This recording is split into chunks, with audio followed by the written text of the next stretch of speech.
Woo. I love you back. Look, let me tell you. Look at this crowd. Look at the crowd.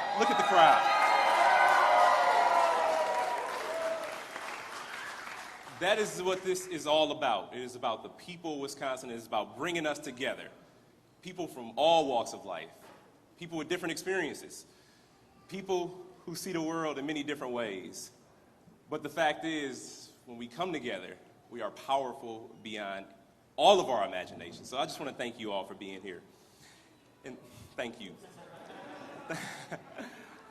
I'm just going to go off script a little bit. But it is so good to be home here in Milwaukee. And the reason why we're here today, you're probably all wondering why. And I can sum it up in 3 words. Bucks in 6.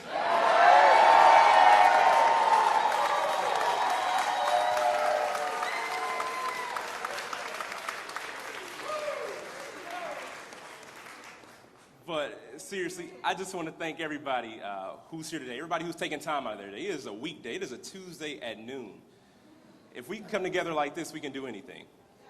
But there are a couple people I just want to thank. I want to thank Zeb for leading us in the Pledge of Allegiance. I want to thank Reverend Willie Briscoe, who has been a friend, a mentor, an associate father figure, as my boss, and I think about almost 10 years ago, when I ran for state representative, Reverend Briscoe was there, and I just thank you for everything that you've done for me, all the wisdom you've imparted in me, and everything that you've done has just meant so much. And part of the reason why I'm able to be here on this stage is because of Reverend Willie Briscoe. And I also have to thank my former colleague, former state representative Sandy Pash.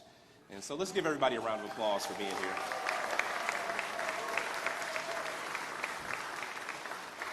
So I was advised not to do this because inevitably you'll miss someone, but there are a number of elected officials in the room today, and I do want to take a moment to acknowledge them. I see we have and this, let me tell you, before you get mad at me for missing somebody, this list was given to me. So my disclaimer, we have State Representative Daniel Reamer, Representative Supreme Mora Makunde, Representative Kaylin Haywood, Representative Christine Sinicki, Representative Marisabel Cabrera, Representative Francesca Hong, former State Representative Barbara Tolles.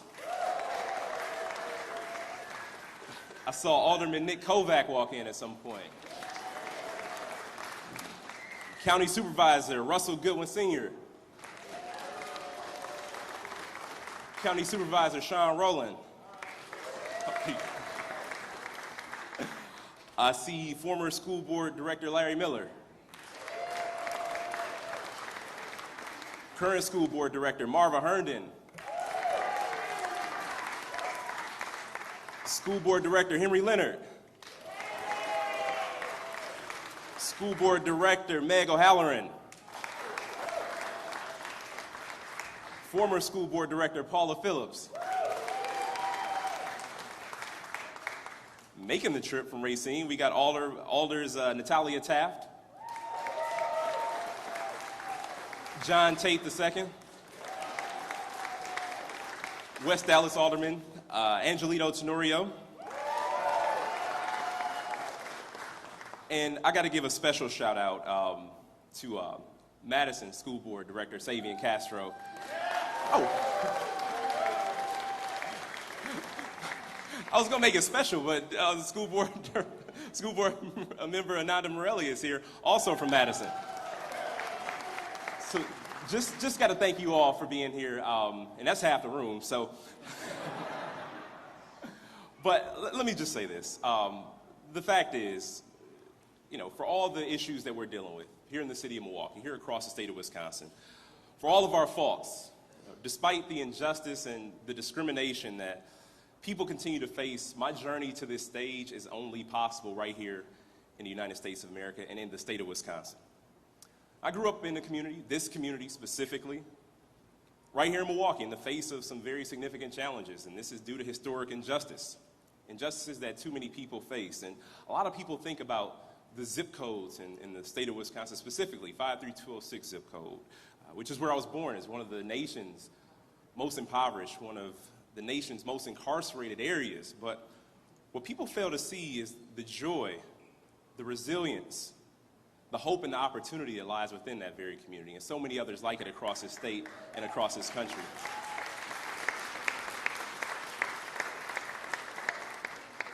They don't see people like my father, who was a factory auto worker, a member of the UAW. And I'm so proud that we have so many friends of labor in the building today as well. Don't think I forgot. Don't think I forgot about you. I didn't forget. Or my mother, who would stress me out to no end if I left her out of this speech. She taught in Milwaukee Public Schools for 30 years.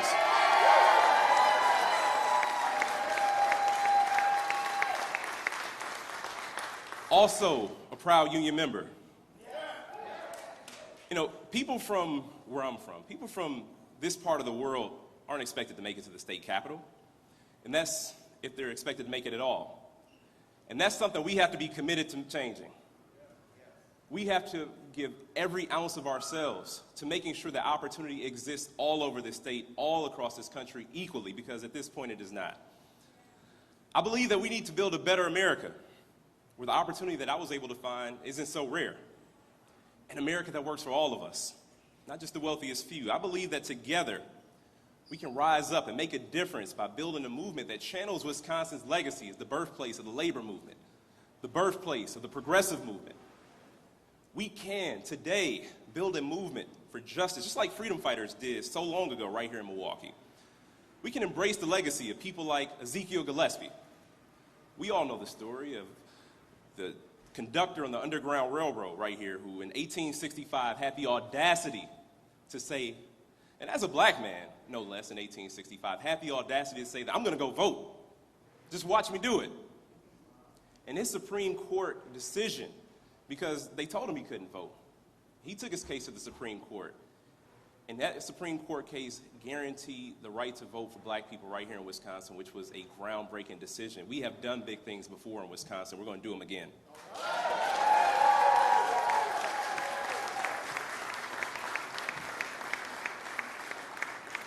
I know that we can do the work to create good jobs that are more than just a paycheck, health care that's accessible to everyone, and we can address the climate crisis while lifting up communities from Beloit all the way to Bayfield.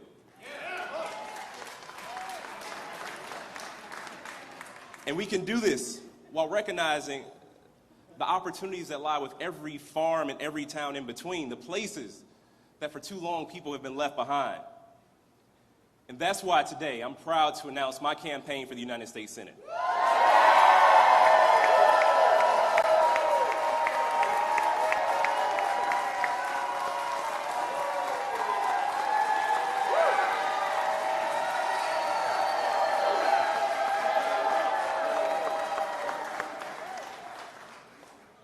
I'm running for the Senate to provide opportunity to fight for hard-working people just like my parents and so many other people across this entire great state.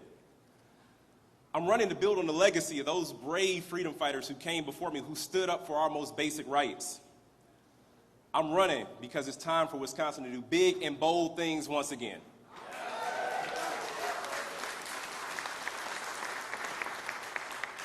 Now, you don't need me to tell you, the U.S. Senate is broken.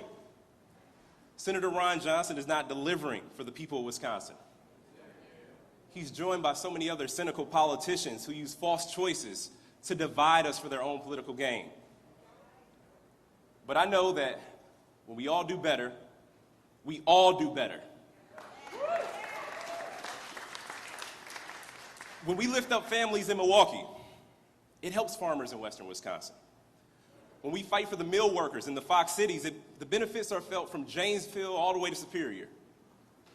When we build an immigration system that values justice and treats all people with the dignity that they deserve, we ensure a better life for everyone.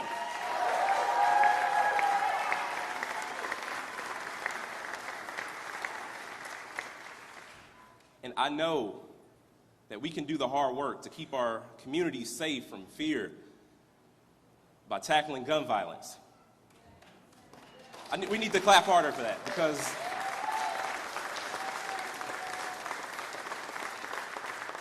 gun violence is an American issue. It is a uniquely American issue that we have to be committed to solving. Now, growing up, as I said, my father worked on an assembly line. He did that for 30 years. My mother taught in schools, like I said, for the same amount of time, and they were able to provide a middle-class life. But too often, that's just not the case in this state anymore. Hard work doesn't pay off like it used to. Wisconsinites are working harder, working longer hours, but for less money. It's time for us to stand for something. And that's exactly what we did right here in Wisconsin, helping lead the state through a once-in-a-generation global pandemic, a summer of uncertainty in 2020. We stood strong and we helped keep communities safe throughout this entire state. We accomplished so much. But I, just like you, know that there's still so much more work for us to do. We cannot go back to the old way of doing things. We have to come out of the pandemic better than we went into it.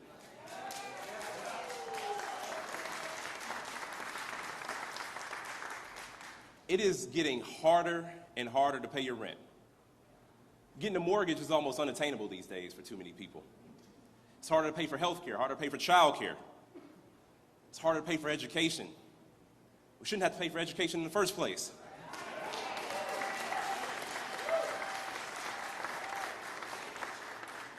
And while the most wealthy people in our society, in our communities, continue to get richer, the rest of us are being left behind. And there are far too many elected officials who are focused solely on winning the next partisan showdown, the next political battle, rather than delivering for the people who elected them in the first place. Wisconsin families all over, in each of our 72 counties, deserve the opportunity to get a job that pays the bills and more. You shouldn't just be satisfied with paying the bills. You should have some money to have a little R&R. You should be able to take a vacation. You should be able to have a job with some benefits so you can retire comfortably. And your health insurance shouldn't be tied to your job.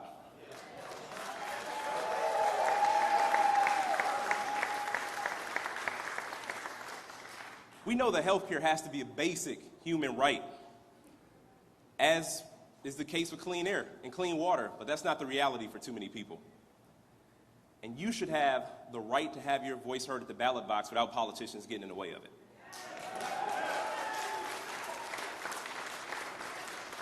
These are the issues, the principles, the values that I have fought for my entire career, leveling the playing field for everyday people right here in Wisconsin. As an organizer in Milwaukee, as a member of the state legislature, and now as your lieutenant governor. Now, I've taken on inequality, and I've fought for equal opportunity, and I can guarantee you that's the fight that I'll continue in the United States Senate.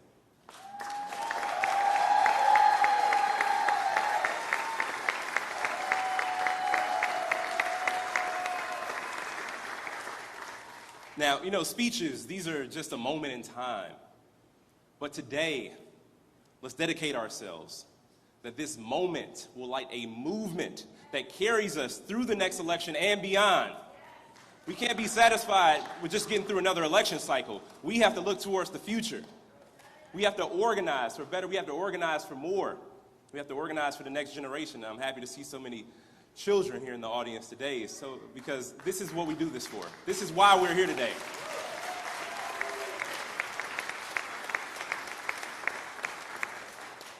We do this for opportunity for everyone, for jobs that we can support a family on, and education that we can build the future on. Farms run by our families, right here in Wisconsin. High-speed internet running through every community. Healthcare that actually protects our health, not the wealth of corporations. The courage to tackle climate change, and the principles to protect our democracy and the right to vote.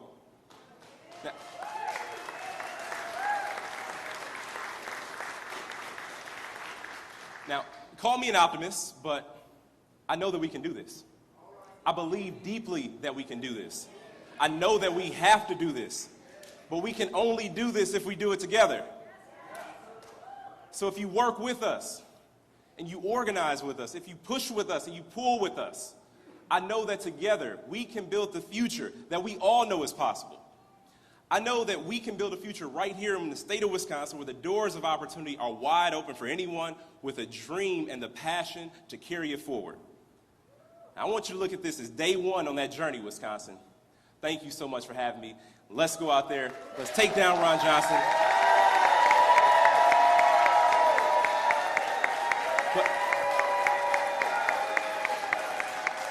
But as we know, defeating Ron Johnson is only step one. We have to lead with our values, we have to lead with our vision, and we have to change the game. Thank you.